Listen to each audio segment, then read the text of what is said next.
+2 தேர்வில் முறைகேட்டில் ஈடுபட்ட 2 தனியார் பள்ளிகளின் தேர்வு மைய அங்கீகாரத்தை ரத்து செய்ய தேர்வுத்துறை முடிவு செய்துள்ளது.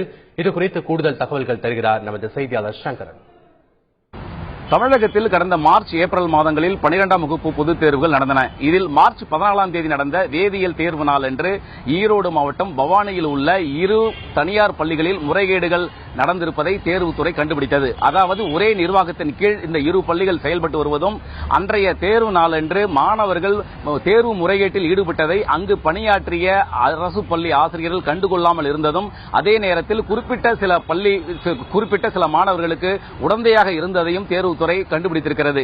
இதன் அடிப்படையில் 4 ஆசிரியர்கள், அதாவது மாத்தூரில் உள்ள அரசு மாதிரி மேல்நிலைப்பள்ளி தலைமை ஆசிரியர் நசீர் மற்றும் டிஜி புதூரில் உள்ள அரசு மேல்நிலைப்பள்ளி தலைமை ஆசிரியர் ஜோசப் சகாயராஜ் மற்றும் முருகன் ஆறுமுகம் என்ற 2 முதுகலை ஆசிரியர்கள் என 4 ஆசிரியர்களை சஸ்பெண்ட் செய்து பள்ளிக் கல்வித்துறை அதிரடியாக உத்தரவை பிறப்பித்தது.